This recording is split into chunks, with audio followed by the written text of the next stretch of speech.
And welcome in, ladies and gentlemen. It is another edition of Coach's Corner, a very special one as we have two coaches, two legendary coaches of the area. To my right, Andy Hake. This is his Coach's Corner for Valley Christian. And to my left, one of the greatest of all time, the legend, Mr. Bob Spaite of Columbiana. Gentlemen, how are we? I'm a legend only because I'm old. That's it. Okay? That's how it comes. That's legacy, legacy, that's what it is. Yeah, you're not smart enough to get out, so they make you a legend. Oh, my gosh. Okay? No, doing great. No, it's an honor to be here with you, DJ, and Coach Spaite. I think Coach Spaite is one of the best coaches in the area, and I mean that. And I've looked, I graduated in 1998 from Mineral Ridge, and Coach Spaite was always a feared guy. Even back then, and all his legend grew ever since. He is one of the. I know he's. Listen, I'm not going to buy a car off of you today. So yeah, stop. no, I got you. So but he's okay. Truly one of the best coaches in the area. He does more with. I've always said this. Coach Spate's able to do more with less. In small schools, you only get so many pieces, and nobody moves pieces around like him. Once he turns that hat around, it's business, right? No. When he puts the hat around, it's Gangster Bob. And look out. I didn't have to show up for this abuse. I could be sitting in front of my class. They think I'm important. So. Oh my gosh. I love it. I think it's exciting. We're here at Kufleitner Chrysler Dodge Jeep Ram in Boardman, as we will be every Tuesday morning. So if you're out and about, 10 o'clock, stop on by, check out this beautiful facility. I mean, got some great vehicles. I'll tell you what, I'm looking at this Power Wagon over here. Look at you. I would look good in that. You would? I would look really good American in that. flag draped over the back. Absolutely. That's Coach Spaite Mobile. I want to drive that in the Columbiana Street Fair Parade next year. We'll make it happen. You drive it, and then Coach Hake could be topless with an American flag. You got that right. We'll put him shirtless in the back. You got that right. Oh, my gosh. Let's get to last week before we kind of move forward and talk about the relationships with you guys. Coach, a rough week. I mean, it was a tough Wellsville team. You guys put the best out there. What did you see that you liked last week? What things are you working on this week? What did I see that I liked last week? Boy, not much. We had a little come to Jesus meeting at the beginning of the week here. We had to talk a little bit. We're 1-3. We're horribly inconsistent. I got some great young kids. I do. I got a lot of individuals that want to do well, but we're not playing well as a team right now. Like I told them, it's uncharacteristic of us. We're not doing some of the things that we feel Columbiana football is all about, and we're trying to address that. And we got like I said, we have some really. I think our kids care. It's just we haven't figured out how to play as a team yet. That's been our biggest issue. We're unbelievably inconsistent. Well, I mean, we talked before. I mean, it's tough for everybody with numbers nowadays, and it's no different for you. No, and again, like we were talking earlier, the numbers thing, all the small schools are going through it. The only team around that I know the numbers are up are South Range. Okay, they're exploding. Everybody else is battling the same thing, and like we said, originally I thought, okay, it's just football, but like we had people not go out for band this year or quit band because it took too much of their summer, or they quit the soccer team because they needed a job and I got to buy a new car. And like I tried to explain to them, listen, Kufleitners are not going to run out of cars. I can promise you, okay? 2 years from now, this lot will be just as full and the cars will be just as nice. So I don't understand it. I don't think it's a generational thing, but it's a thing that's going on right now pretty much across the county. Everybody wants to work, right? Everybody wants to go work and stack those dollars, but they have the rest of their life to do that. They've only got 4 years to play high school sports. Listen, I'm the old guy around here, and I got to tell them, I got news for you. It's that all the stuff that they want to do, it's still going to be there. Okay, I guarantee you. The stuff that's going on at midnight is going to be going on at midnight for the next 20 years. That you're not missing a thing. And like I tried to explain to our guys about, I don't want to give up my summer. To do what? Mm-hmm. What are you doing? To do what? To lay at the beach? It's always a funny conversation when they say that. Isn't that? Join the team, be a part of the heroic movement. I never understood that, and it is a tough I'm sure thing. Andy's going through that. I mean, we all are. I mean, and so it's not it's not a problem unique to Columbiana. And like I said, I think it's a tri-county area right now, at least. Now, those guys over in the West, they don't have any issues, but that's a different animal over there. Sure. One bright spot for you has been your quarterback. Easy to watch play, tough to pronounce his name, Tony Casanger. So it's taken me a while. Casanger. Talk to me about this young man. It seems like he's a do-it-all quarterback, but he's still trying to kind of find his sea legs. Well, Tony's trying to figure out his biggest thing right now is he doesn't trust our offensive line and some of the things we're doing. And I told him this. He has great potential, and he can play great, and he can be a game changer for us. But sometimes he tries to do much. We talk before every game, and one of the last things I tell him is, listen, you don't have to make the great play. Just don't make the play that gets us beat. Okay, understand that. Just be yourself. Manage the game. You don't have to be Superman out there. You got other guys you can rely on, and he's got great talent. He throws a good ball. He runs really, really well. He's slippery, and he's intelligent, and he's got all those things going for him. But like I said, right now, at least for the Clippers, we're not playing as a team. So that's our big focus. Watching this team on tape, it's a little bit different. Not usually the Columbiana we're accustomed to. How have you had to change your game plan on a weekly basis, offensively, defensively, from the X's and O's standpoint, to kind of accommodate this team that you have? Well, again, it goes through a transition. We went through a transition. Andy will remember this a few years ago. We had a young man come through as a freshman, Mitch Davidson. Mm-hmm. Okay, when Mitch came through, we transitioned into the Oregon up tempo. We were very fast. We were very fortunate. Andy called them acrobats. I think that's the best word we had. We had 6 or 7 guys that could really catch the ball. We were not a big offensive line, but we were fairly athletic. All the linemen I had at the time were probably wrestlers or fullbacks or tight ends that just had to play offensive line because that's who we had. So we were able to be an up-tempo, fast-pace, throw the ball over. We threw the ball 30, 40 times a game.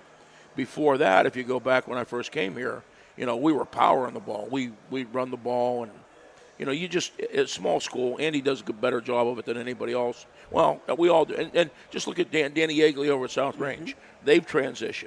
They were strictly a wing T team. It's in high school football, and I know this will sound a little conceited, but I think probably more than at any other level, you have to you have to be flexible as a coach. You can't say this is what we're doing and we're going to make all these square pegs fit in these round holes. As a coach, you have to be able to look at your talent, evaluate what they can do, throw out what they can't do, and try and come up with the best plan possible offensively to do that. Offensively, it's a little more different. Defensively, Andy does a better job than this. Anybody. Just get your kids to play hard. Yeah. Just get your kids to play hard. Play with your hair on fire, run around like crazy people, get to the football, okay? Sometimes it doesn't look all that great, but it's mayhem. And that's the key defensively. Offensively, okay, we got to try and move chess pieces around and try and figure out. Sometimes you're playing the game without 2 knights. Sometimes you're playing it without, you don't have all your pawns. So you got to figure that out. And we haven't done that yet. So is it something, and most parents, most people that aren't coaches, are going to look at this and they're going to say, okay, the summer before you guys go to play, you're just figuring out what your offense and defense looks like. This is a situation where you can look in 7th grade, 8th grade, and know what's coming up the pipeline and understand how you're going to have to change things around from year to year, correct? Yeah, you try to. I mean, and the challenge is people want to say, well, your junior highs, your little Clippers. We had this. We went back the Little League guys. This is years ago. We went back. We had a group of little guys coming through. They were undefeated, unscored upon in 5th, 6th grade. Okay, this is going to be the next state champion. Well, it doesn't work that way. Right. Okay? It just because you're good there doesn't mean you're going to be. Now, I don't want to. I'm not trying to. Kids change so dramatically. Oh, yeah.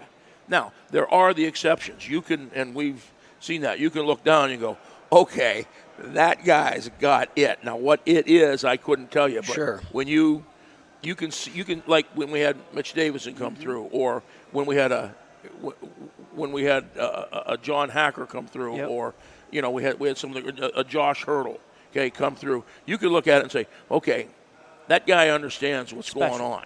Okay, Special he talents. gets it. Yep. He gets it. But kids change so much, and I think the weight room and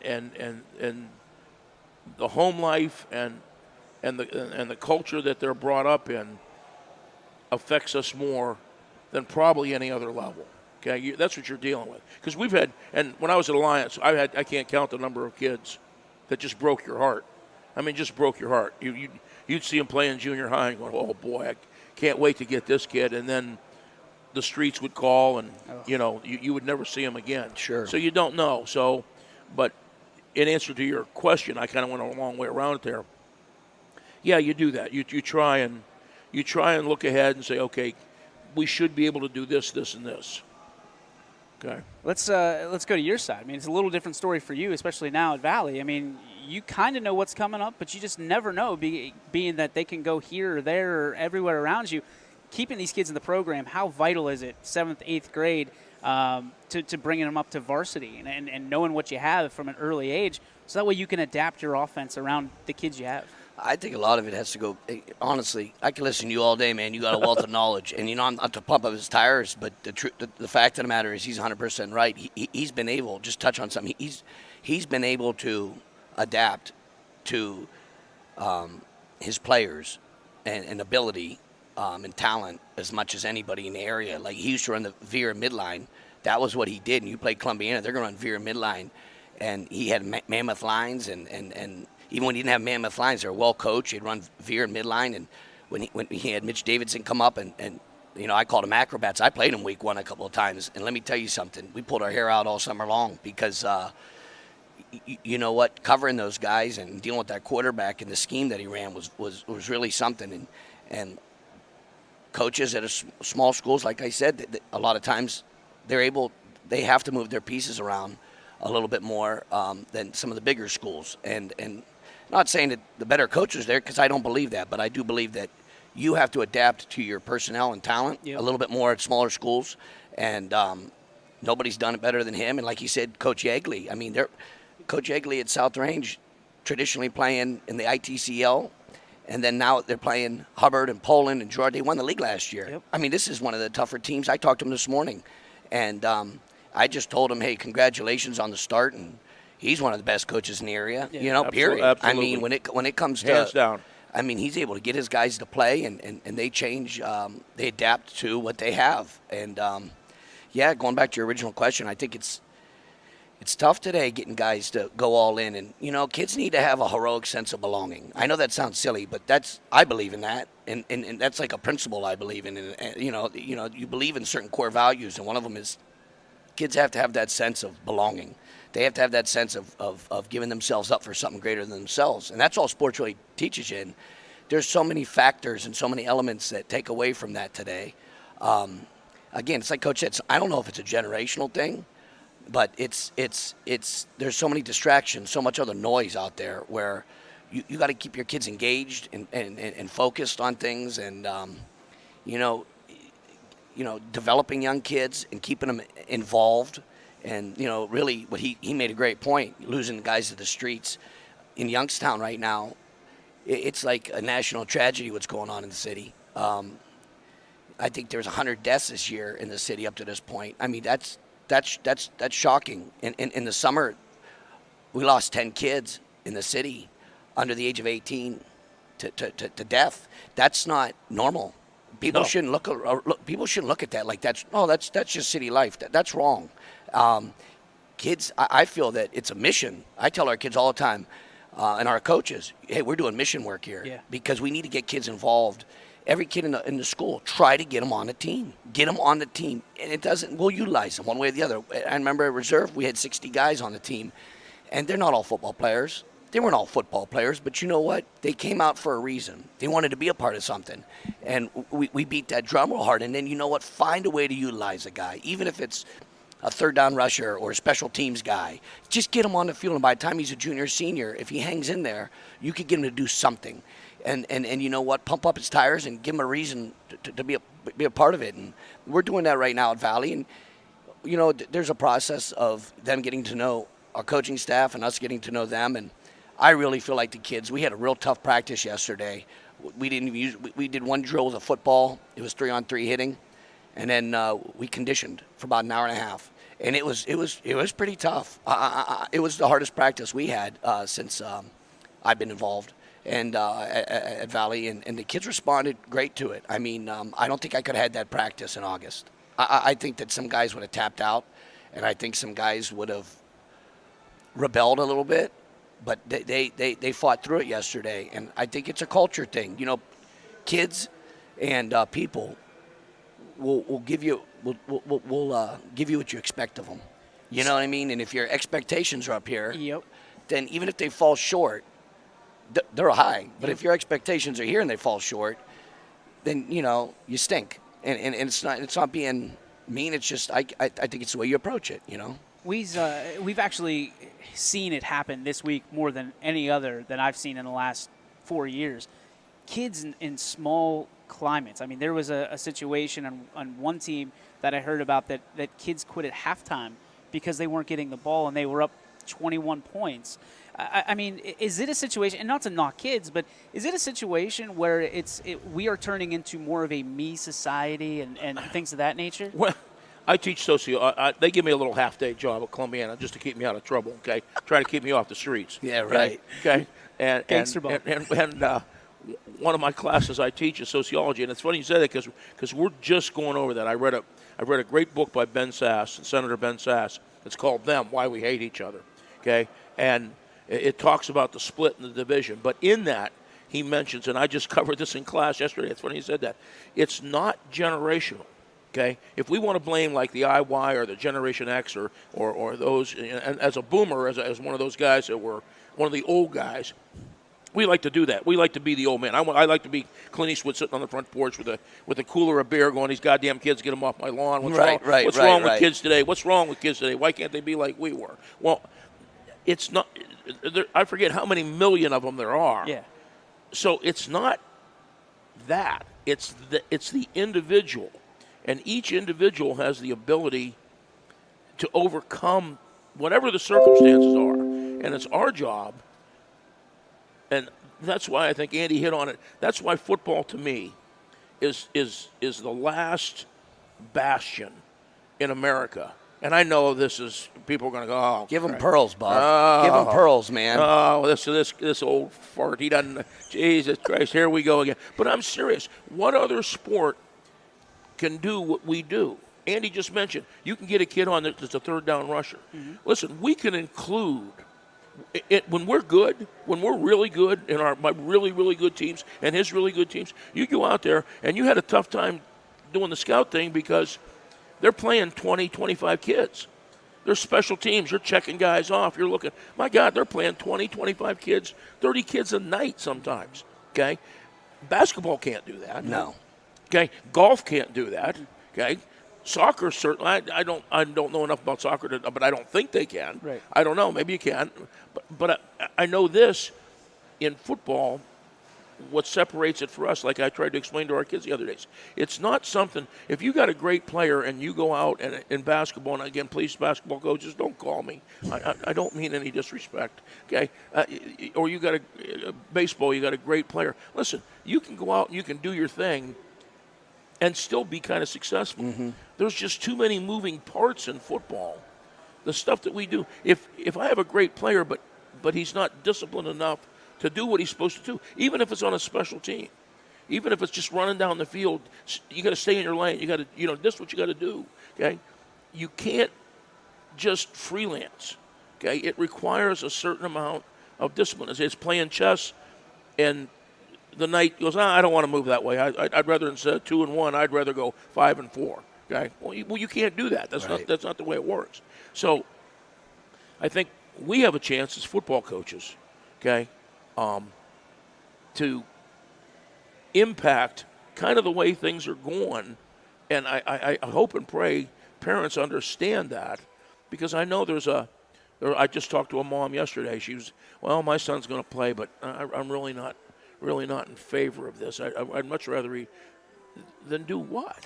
Okay, play what? Okay, I think Andy said he had a tough practice. Okay, and you couldn't do it earlier. That's the key. Okay, it's not where you start; it's where you end up. Yep. Okay, and if you look at good teams and good programs and things, they're always getting better. Mm-hmm. And that's my concern about our team this year. I don't think we're getting better right now. I don't. So that's my challenge. That's my coaching staff's challenge. Okay, that's our seniors' challenge. Is we got to figure out a way. We got to improve every week.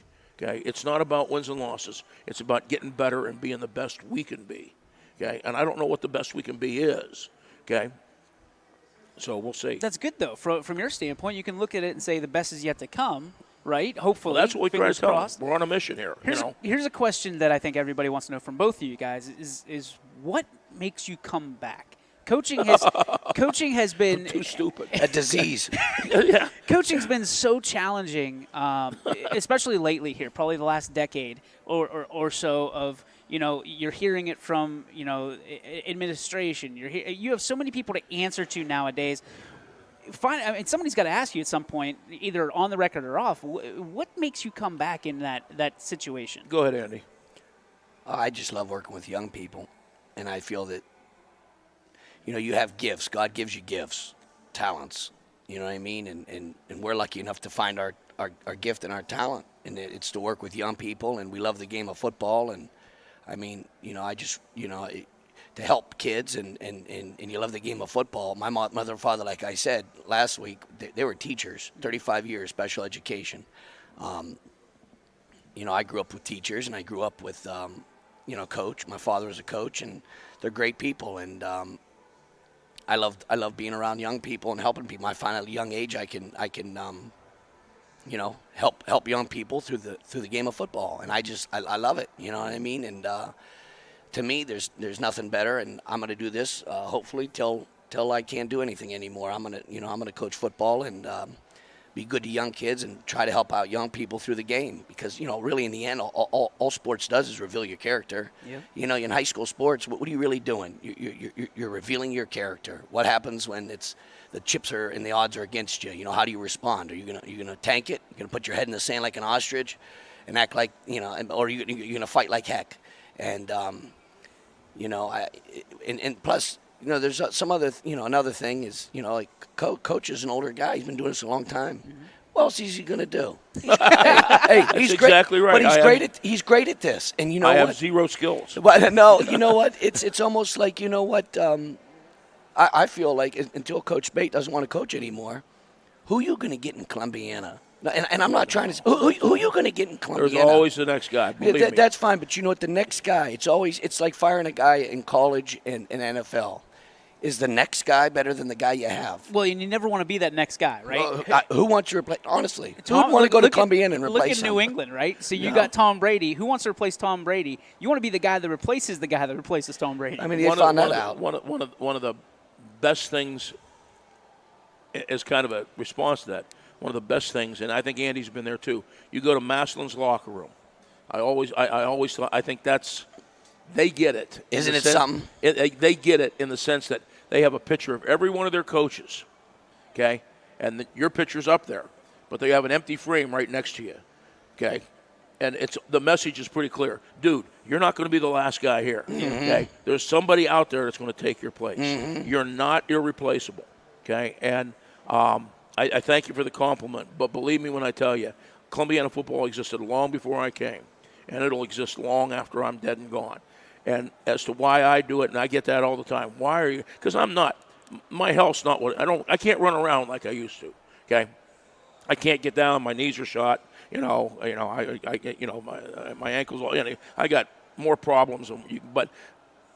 And people say, well, why do you keep doing it? Well, number one, I love it. Yep. I really do. Number two, right? like Andy's, I really truly don't have any other skills. What am I going to do? I can't do anything else. Andy says I can come sell cars. Maybe I can, maybe I can't. I don't know. You'd be great, brother. Can you imagine these two confronting you at the door? No.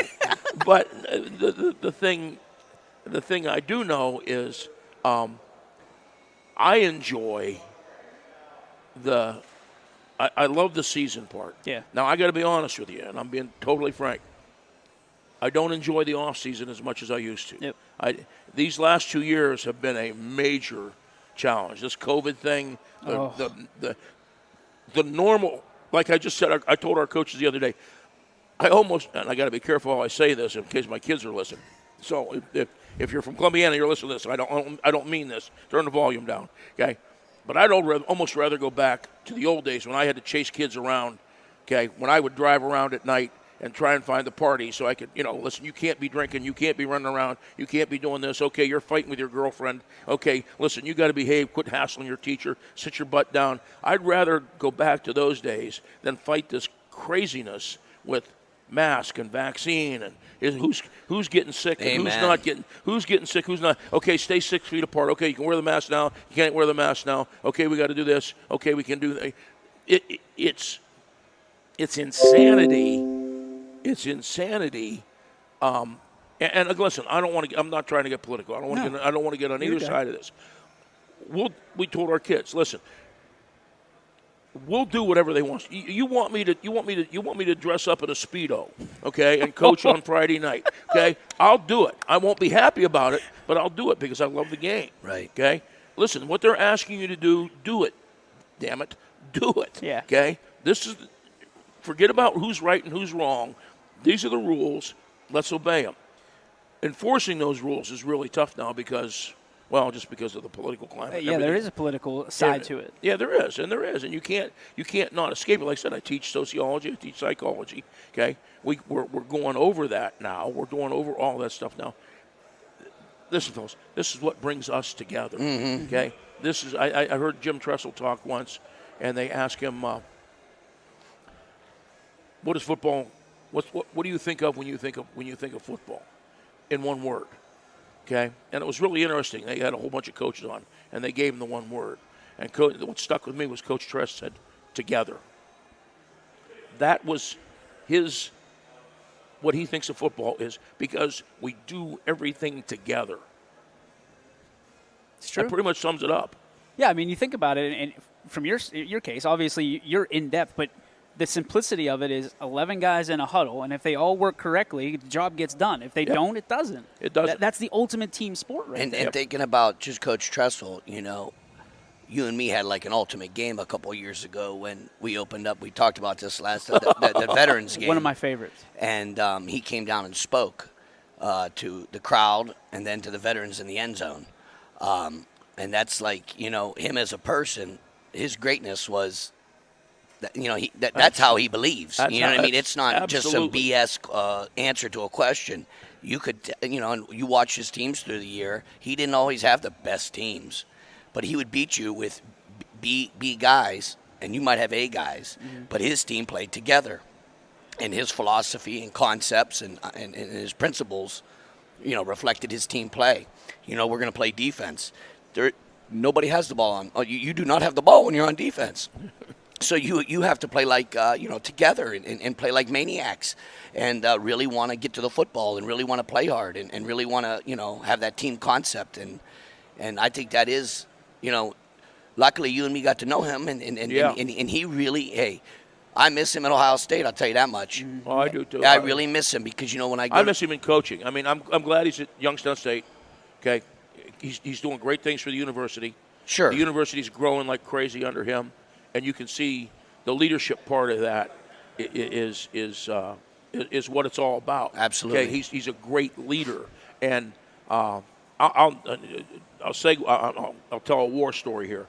When I'm a very young coach, and I'm at Alliance on I think it was my first year at Alliance, and just an assistant coach, just a defensive line coach. But I got a couple guys that want to come to the Youngstown State camp, and I call them. Okay, boom, we make it up. I'm going to come. Hey, Coach Tress, I want to work the camp. Okay, come on up. We'll give you a room. I didn't get paid. Just we'll give you a room. Work the thing. Okay.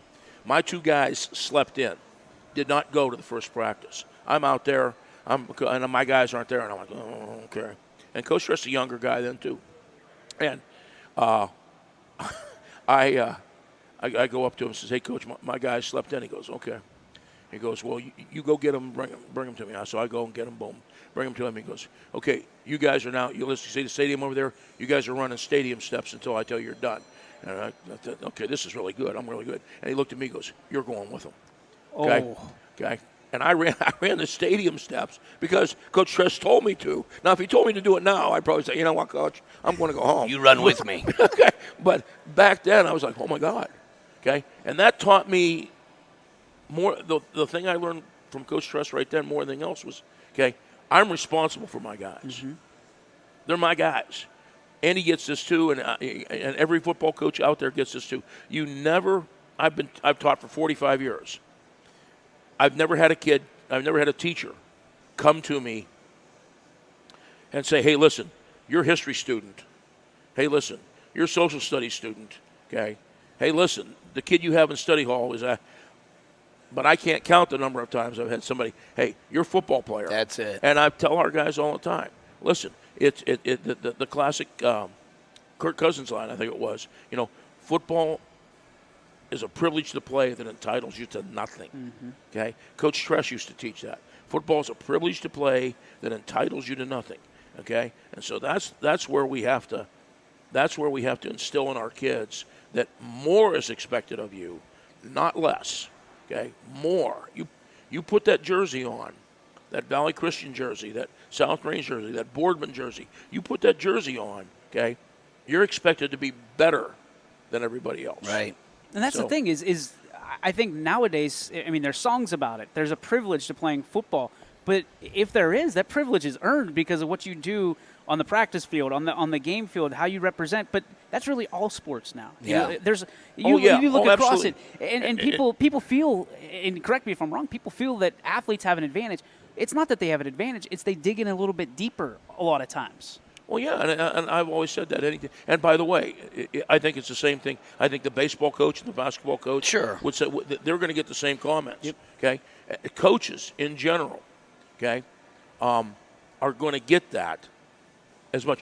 Band directors probably get it. I don't know that for a fact, but I'm probably pretty sure that our band directors had teachers or other people come and say, hey, listen, when you become part of a unit, whatever the unit is, okay, you have a responsibility that puts you out in front of everybody else. That you've raised your hand and you've said, hey, I want to do this, okay, but you have to understand with that privilege to do whatever it is you're doing. Sure. You're going to have to, I think Andy said a little bit later, you got to give something up. Yep. Okay? There's a sacrifice. Listen, in order to become what we can be, we got to give up what we are. Mm-hmm. I know Andy's used that line 1,000 times. I love that. All right, let's talk about COVID here.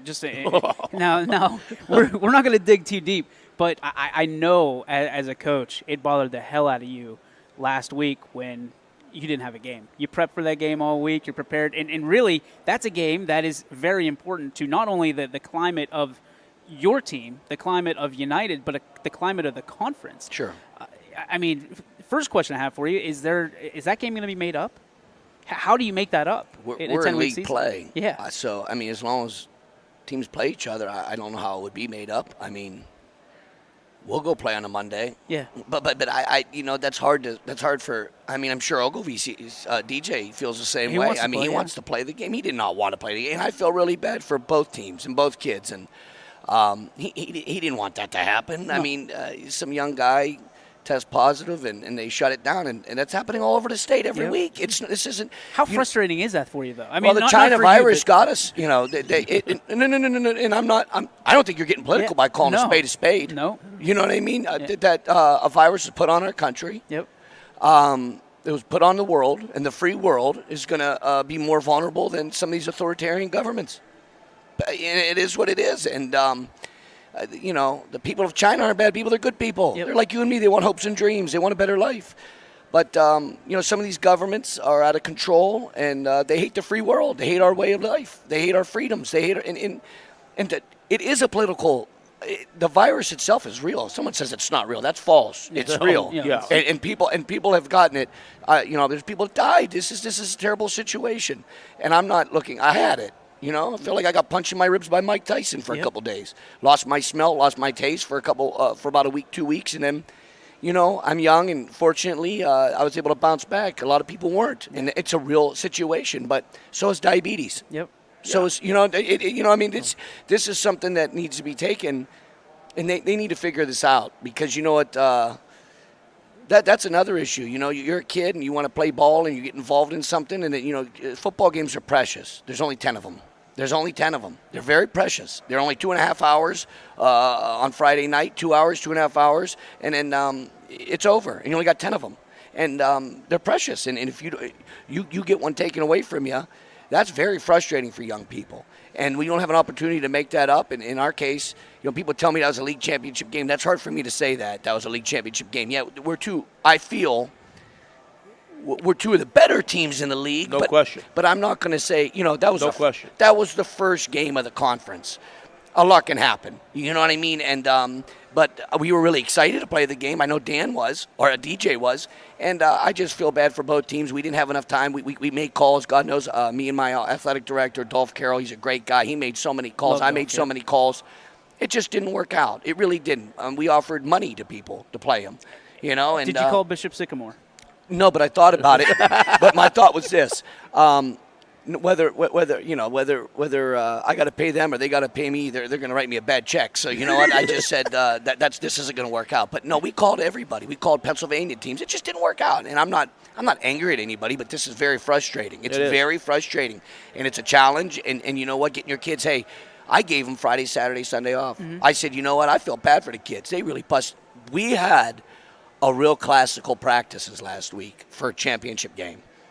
And you know what? To get it out of our kids, they really bought in, and they wanted to win the league, and they felt if we win this game, it goes a long way to win the league. And it just didn't work out. And you know what? We're going to try to beat Lisbon this week. Yep. And you know, somehow, some reason, we don't get to play them, and we have to play somebody else. Play them and line them up and play. But it's very frustrating, and I didn't experience this last year because I was out of coaching last year. But coming back, this is very hard. It really is. So walk me through, because I think most people, and Coach, this has happened to you, obviously, from a standpoint of frustration for not playing a game. Oh, absolutely.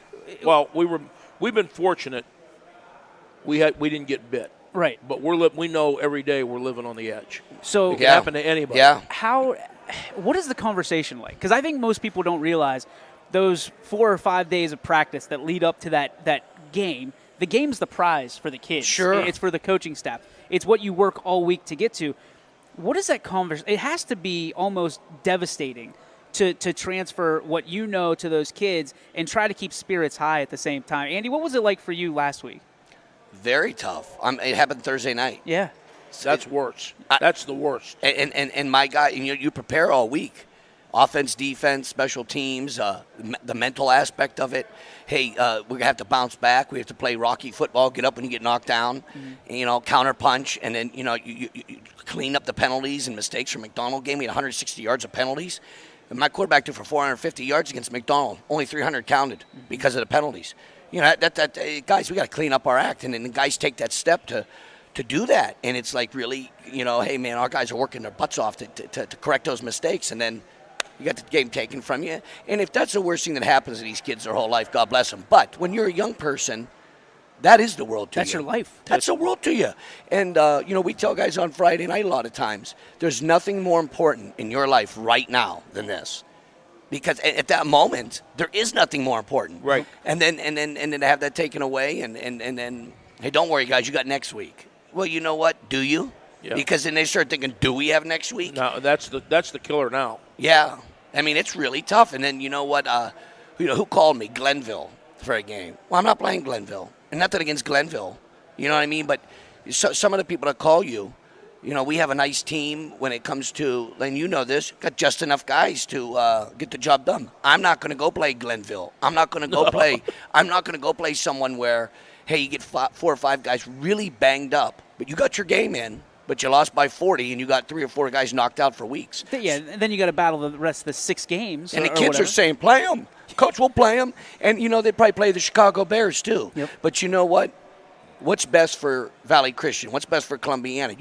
And that's hard for a coach, too, because I'd rather play a game than not. Yep. But it got to make sense. And, it's tough to tell kids, you're off this week. We could have played them, but we didn't. Why? Same reason I'm not playing Archbishop Moeller, or Warren G. Harding. Yeah. Got to make sense. It has to make sense. And I'm not putting my guys in a bad position either. No.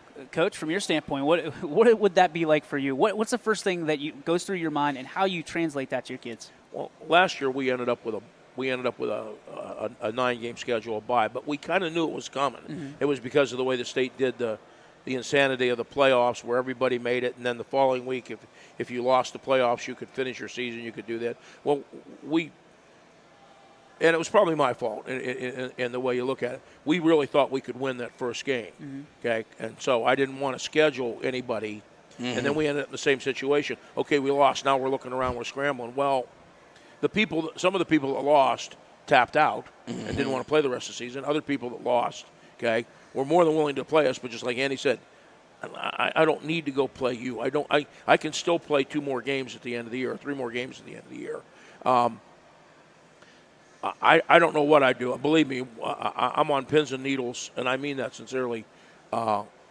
Every week we're holding our breath. When that came out that United and Valley Christian were out on a Thursday, it really hit home. It really So it happens to you. bothered us. Yeah, right. No, I get it. It really bothered us, and like I told our kids, listen, you got to understand. That was the standard line at the beginning of the year in summer camp and 2 days and stuff like that. You're only guaranteed 10 games, fellas. You're guaranteed a 10. That's it. You got 10 chances. Well, you can't say that anymore.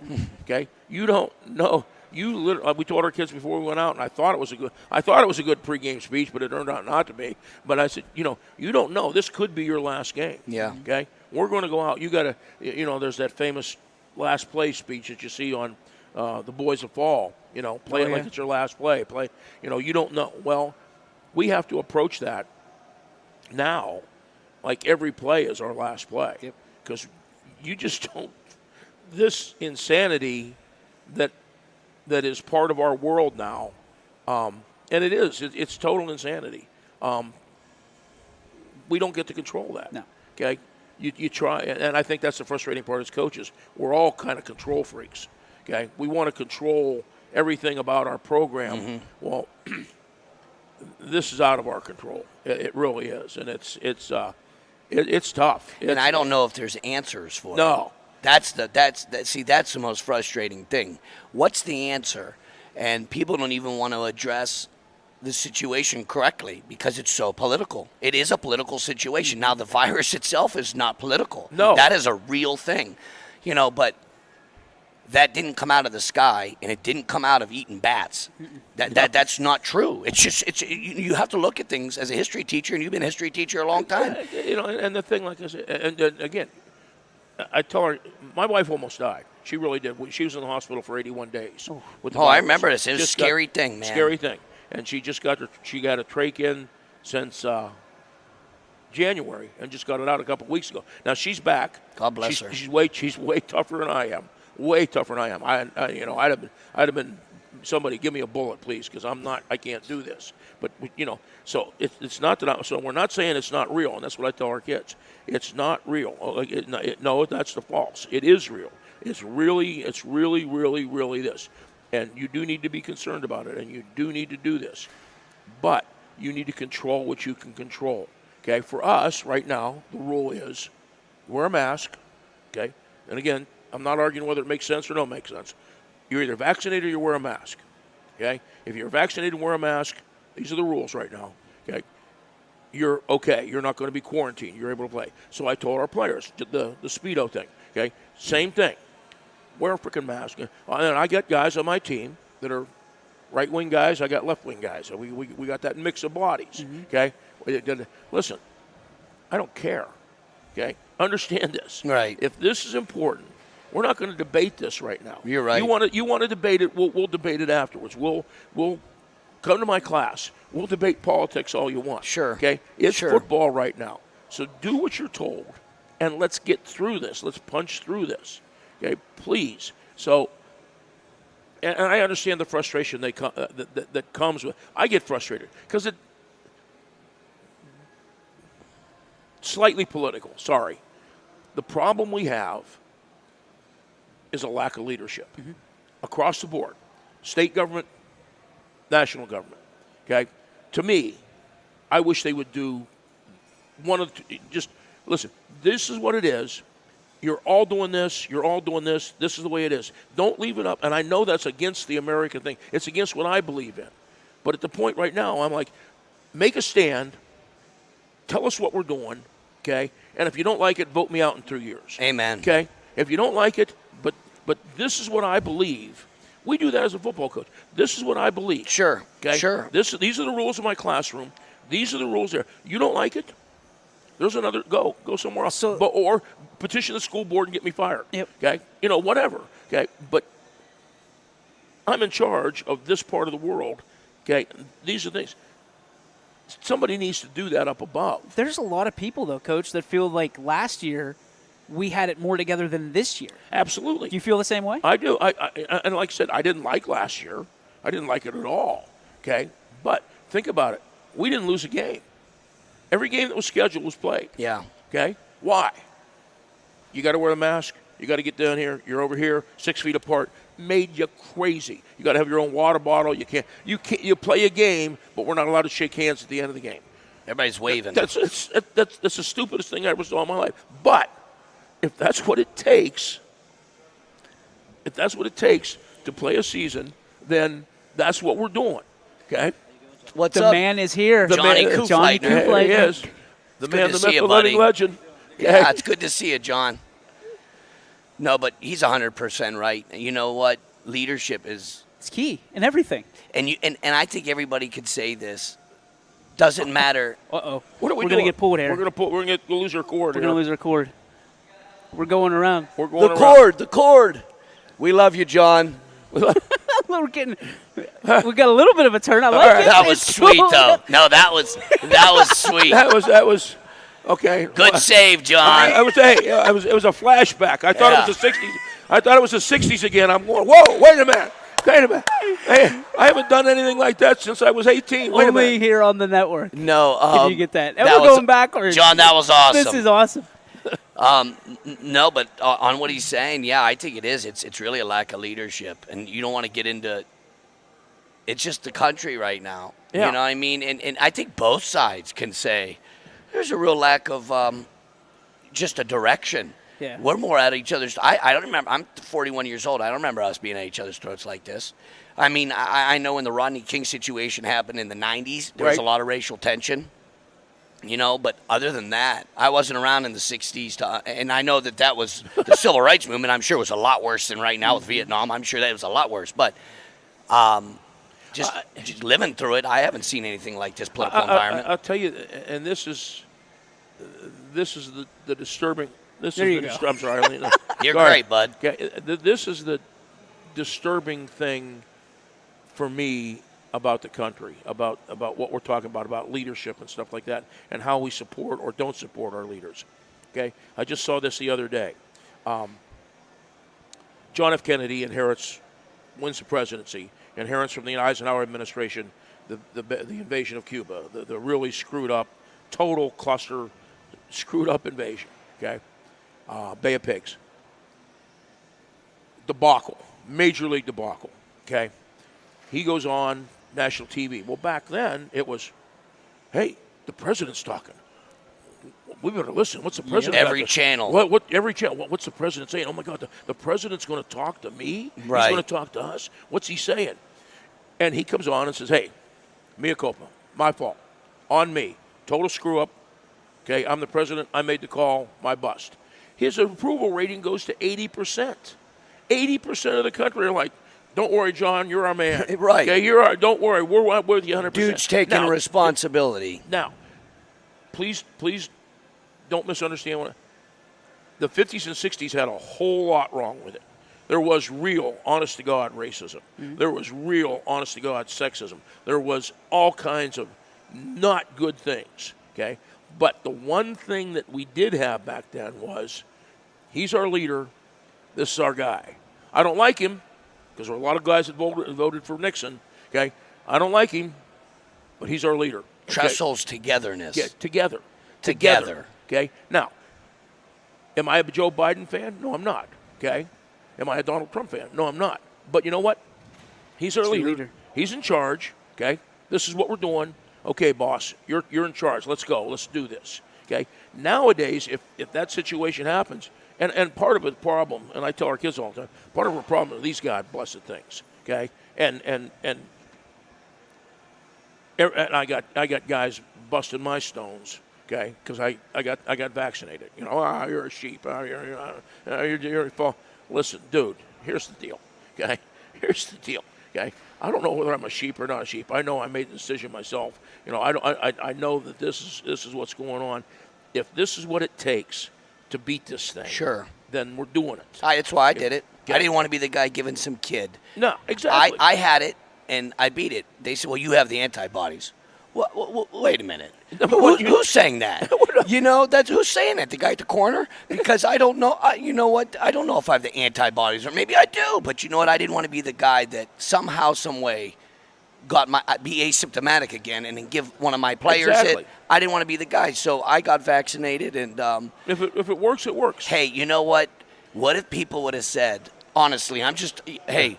When polio or smallpox, I'm not going to get vaccinated because I believe the government is indoctrinating us. I go around this with my family members. I got family members. I'm not doing that. And listen, did you have polio? Well, no. Well, there's a reason you don't have polio. Right. It's a vaccine. Okay. And I'll probably get. I know I'm going to probably get. You know, I got the anti-vax. See, that's the biggest thing is we're so divided. We can't debate it now. Yeah, right. Like I tell we're so polarized. I tell our kids all. I told this the other day. I said, if you're a conservative, which I am, you know you've won the debate when they call you a Nazi. Okay. The minute they say, "Well, you're just a Nazi," you know, okay, I win now. I know you got nothing else. If you we're not able to talk to each other anymore, and that's the part that's frustrating. Okay, and we're totally off of football now. And we'll get back. Don't worry. Finish your thought. Okay. If you can't talk to each other, if you can't respect that we agree to disagree. Right. You'll never solve problems if you can't speak to the other side. That's my line to the official. Yeah, that's my ending line to the official. That's not your ending line to officials. Yes, it is. It is now. All right. Well, the better angels of your nature have taken over. They have taken over. Because I know General Spaite. Yeah. Well, and I took a page out of his book. Yeah. Well. No, I'm joking. I'm playing. No, you're right. When I was a younger man, that was, but now I'm to the point where I've come to realize that no matter what I say, they're not going to pick up the flag and go out. You know what? You're right, Bob. No, you're right. You're right, Coach. You're right. I'm going to wave that off. You're right. You're great point. I'm going to wave that. No. So the ending line is we agree to disagree. Sure. We agree to disagree. Okay. But again, that doesn't mean that I hate them. Okay. They make me mad sometimes when we disagree, and that you just. I don't know. It's difficult because on top of everything else that now we have to try and instill in our young men and the people who are programmed. That's one of the things that you have to instill in them. That there's this two worlds that we live in. Mm-hmm. It's like being in the military. Okay, you're given an order, you follow the order. Okay, you don't agree with it, you get out of the military. You're given an order, you follow the order. That's our football program. I'm the head coach. I'm telling you to do something. This is the way to do it. You want to talk to me afterwards? After practice, you want to go over why we do it? I'll be more than happy to. We'll sit down and talk why we're doing this. This is why we're doing it, and I'll explain it to you. And you can agree to disagree at that point. But right now, we're on the field. This is it. This is my world. Do an order, follow an order. On the other hand, okay, you have to have ability more than ever. You will have kids come and say, why? Yep. Why? That's the biggest thing I've seen in coaching change, and a lot of it has to do with just what we're talking about, the climate we live in, all the information, all the stuff that's going on, the presentation of two sides. Okay. My coach told me to do something. It wasn't, Bob, you got to drink battery acid and run into the wall 5 times a day. Okay. Non-negotiable. Non-negotiable. Okay. And we still have that. That's part of the beauty of our sport. There are non-negotiable parts of our program. But they're shrinking at a rapid pace. They're shrinking at a rapid pace. But there are certain core values, Sure, sure, that we're going to have. On the other hand, what you do have to have as a coach, and what's changed over the last 40 years that I've been at this, okay, you have to understand that more kids want to know why. Mm-hmm. I think the biggest word's empathy. Mm-hmm. If you're empathetic a little bit, I mean, you just got to be empathetic to, people are different and they come from different backgrounds and everybody has a different story. And, my mother and father expect me to do exactly what you said. Whatever the coach says, you do it. Doesn't matter. But at the same time, the next guy's not like that. And his mother and father might not be like that. And they might say, well, ask him why. And I guess as a coach, the non-negotiables, I don't know, they're shrinking, but at the same time, if you look at it through an empathetic lens and say, hey, look, it's society now, so I got to be a little more empathetic. At the same time, I could stick to my core values and principles. Absolutely. Hey, my kids are standing for the flag. Absolutely. We have the color guard out there, and I was really proud of my kids the first 3 weeks. All their helmets was in their left hand. The right hand was on their heart. And I brought guys from the VFW to explain why that's important. Because you know what? If you're not taught it, if it's not allowed, it's taught. You know what I mean? So, either you're coaching kids to do it or you're allowing them to do it. Yep. So if you tell kids, hey, look, the flag is a uniting. It's the one thing we can unite over. It's not a dividing factor. Mm-hmm. That's the one thing. And I brought a black guy and a white guy that were veterans in Vietnam. One of the African American man was head of the VFW, the commander in the state of Ohio, and he came down and talked to the kids. And it was important to have a white and black guy together, especially when you're talking about this, because it is controversial, And if a kid sees it today, they're saying, well, it's okay to take a knee. Well, no, it's not. And teach them why, because it's the one thing that unites us, doesn't divide us. That should be the one thing where you say, hey, people better than me sacrifice their lives so I can live free. And they didn't know you. And to have these choices. To have these choices. So when and once you explain it to kids and you teach them that, now you know what?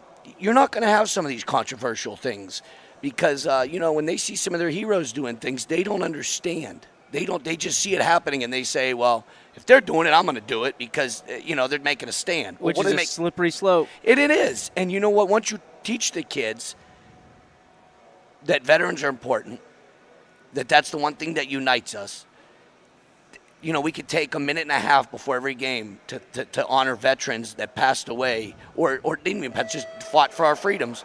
Now you're taking on, now you're teaching the kids. Yep. And you're not going to see that stuff. And I do think that's disrespectful. Now that's me. That's me because I feel that's not the time and place. Yep. To air your social issue. There's other times and places for There's a whole lot of other venues. Yeah, there's 23 other hours in a day. And I think most coaches, me and Bob have the same ideology on this. So you're talking to two guys that believe. Yeah, it's probably an echo chamber. Yeah. Yes, but I think most of the guys I know and most of the guys he knows feels the same way that we're saying this. Mm-hmm. You know what I mean? Have the same sentiments. It's just a slippery slope talking about it. And if you don't talk about it with couth and empathy for the other side, then now you're being a one-sided pig. You're being You've gone to the other side. Like I said, the whole thing is, okay.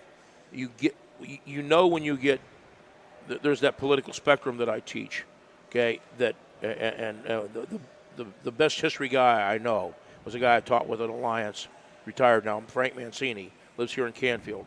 We're still very, very good friends. Best history guy I know, okay.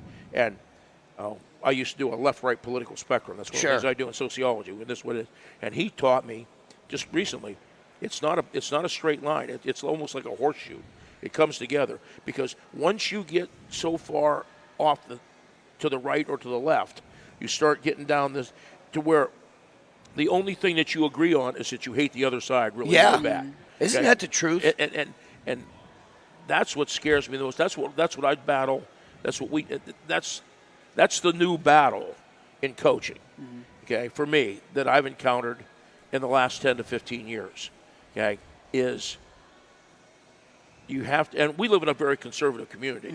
I do anyway. I mean, Andy's teaching in Youngstown City. It's worlds apart. Okay, it's worlds apart from Columbiana. Columbiana is almost this. Columbiana County in general, you'll see. It wasn't even. No one even thought about it. No one even would bring up the idea of, hey, Coach, what would I do? What would you do if I kneel for the flag? And I said, don't even try it. You'll win the Supreme Court case in May. Yeah, exactly. But you're, you know what I mean? Yeah, exactly. You'll win the court case in May, but you ain't playing the rest of the year because that's how how everybody probably felt. Yeah. You know, I was questioned a lot when I had 60 guys playing at reserve, and we all came out with American flags for every game. We all came out with American flags, and the kids wanted to do it. And I'm with the country. You know what I mean? That's not political, being with the country. And they all came out with flags, and some people in town said, hey, why are you brainwashing these kids to be, right-wingers? And I thought to myself, well, I'm not a right-winger, number one. And I'm with the country. I'm with veterans. I'm with the thought of we have a great country. And this is a great country because we have progressed.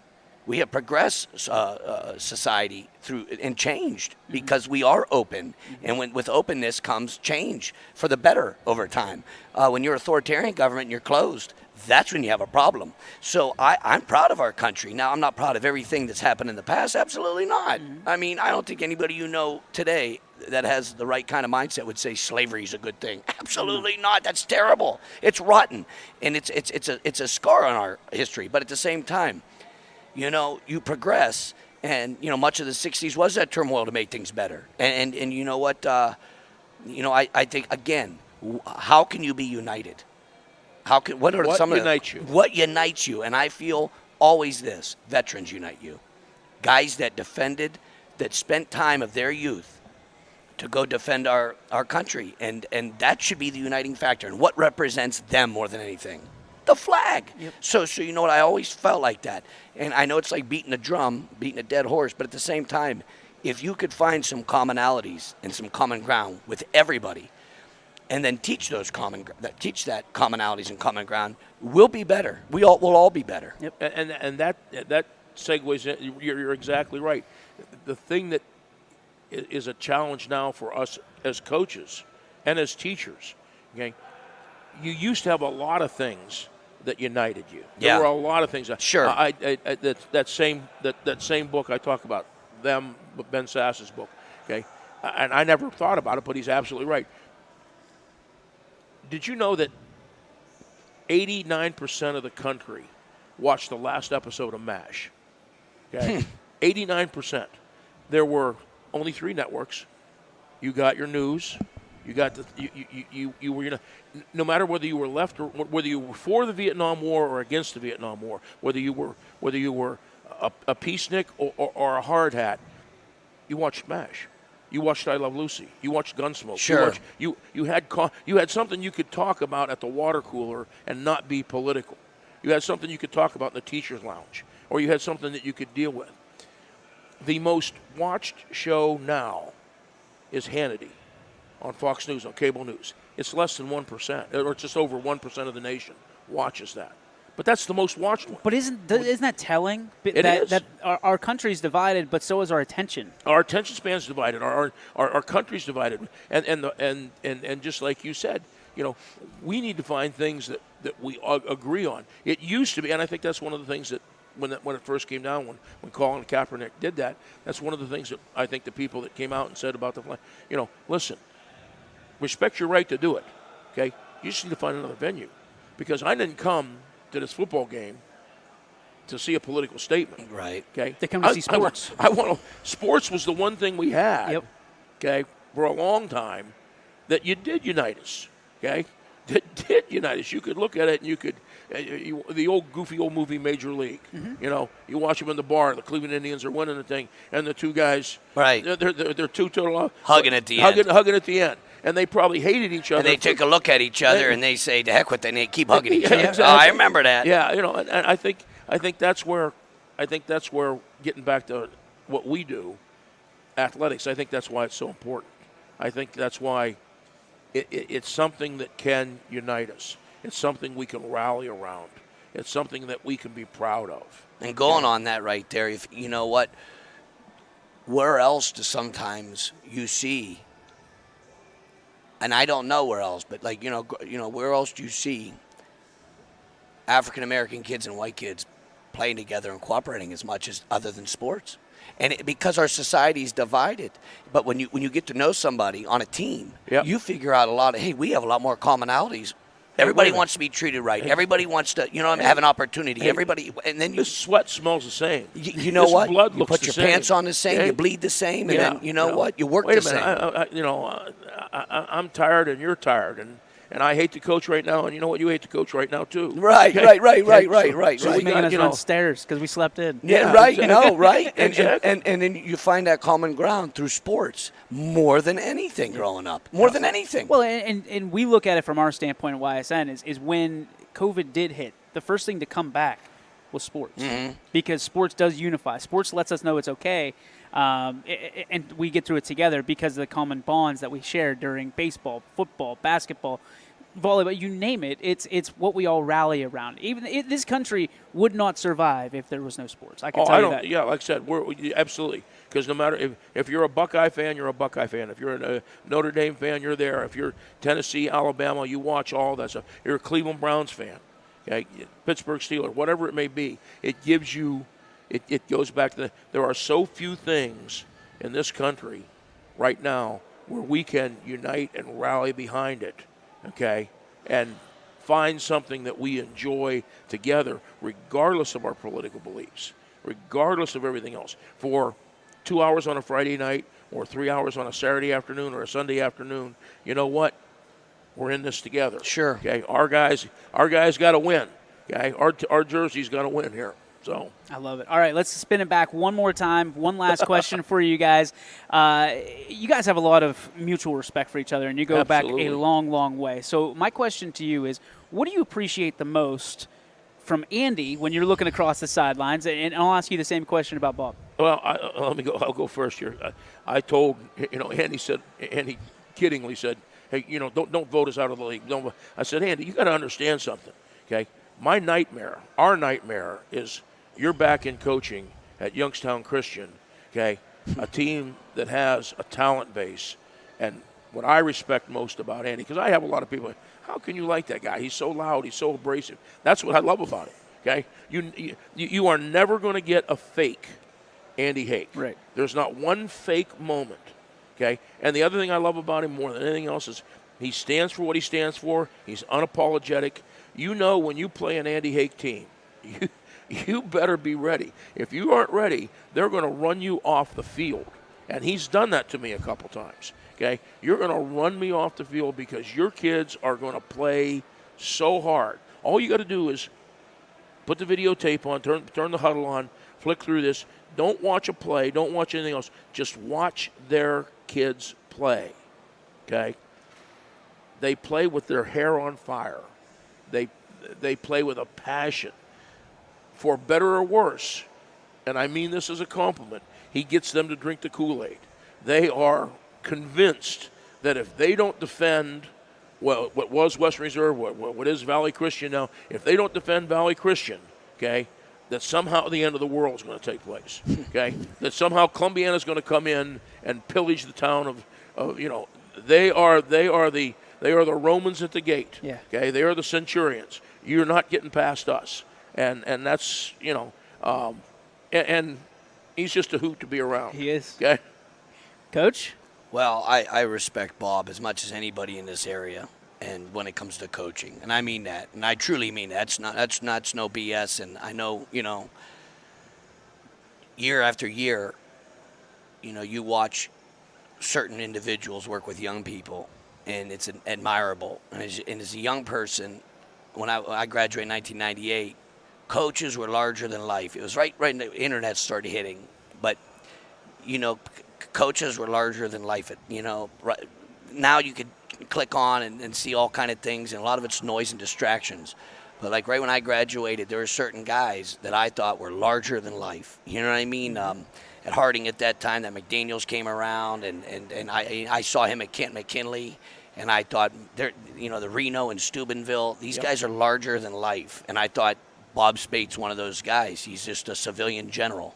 You know, you have war generals and then you have civilian generals. And the civilian generals have the same kind of impact on society that a war general would have during wartime. And affecting young people in a positive way, you're never going to find someone that was as good as Bob. And you're not going to, and that's not shallow words, because he's involved in the Coaches Association. He's a vice president of the coaches. But it's fact. It's, there's fact and fiction. And I looked at, I'm a history guy, and there's a few civilian generals that I believe are societal generals, and Bob Spaite's one of them, and again, he has impact on the community of Columbiana. He was able to change their image, and give them an identity, through football. And they have tough kids, and they're going to play with all their heart. And they played for him. If I have a son that's 1.5 years old. It would be an honor. Hopefully he's around that many more years. God bless him. Hey, but you know what? Let's see, I'd be in my 90s. I'm not so sure. Prop him up like the old man of Europe and carry him around, because I'd coach for him. Hey, I'd coach for him, and I mean that when I say that. I'd want my son to be coached by Bob Spaite. And I think, when you start saying what's the highest honor you could talk about somebody, I'd love to coach my son. If that's what he wants to do, if that's what he wants to do, play ball. But you know what? I'd really love my son to be coached by Bob Spaite, because I know this. He's going to be coached about football and the game, but more importantly, he's going to be talked about principles and ethics and things that matter. And I think that's like the highest honor. That's the highest honor. That's awesome. Thank you. That is fantastic. I mean, we are well over an hour with these two, and we could go all day. I can listen to him all day. It's like pearls, man. He gives you pearls, man. I love it. I think this is great, and obviously Johnny's going to love it, because it's an hour of his logo being up right here in the bottom right-hand corner. We're here at Kuhfleitner's in Boardman. Again, the Taj Mahal. This is unbelievable, by the way. It really is. I first came up here and saw Andy, okay, and I walked in this place, and I'm going, holy root. It's slack jawing. It's slack jawing when you first see it. It is. It's unbelievable. It's slack jawing when you first hear it. Football's flying in. Yeah. And I'll tell you what, it was a real honor to be here today with you, Coach. It really was. That. DJ, it's always great to see you, man. You got it, man. And you're a great dude, and you do a heck of a job for the Valley. Really appreciate it. This is really something. Really appreciate it. The Youngstown Sports Network, that has really filled a void for people that love football in this area and love high school football and just sports in general. Yes, you know what I mean? This has really filled a void, and it was an honor to be here with you today, Coach. Yep. It really was. I appreciate that, and thanks for inviting me. And like I said, what you've done when I first came here in '94, and slightly before that, remember Dana Ballish, Sure, and Pat Saunders. They did a little thing called Inside High School Football. You've kind of picked up that mantle and done that, because that was a big deal. And what you do now is a big deal for a lot of our kids. We appreciate you guys. I mean, listen, from our side, you guys have never said no to us. I remember waiting for you for 15 minutes after practice, and I said, Coach, I know last minute, can I get in? Absolutely. Come take a seat. I mean, the coaches, the parents, everybody. So thank you. We appreciate it. We'll see you next week with another Coach's Corner with Andy Hake.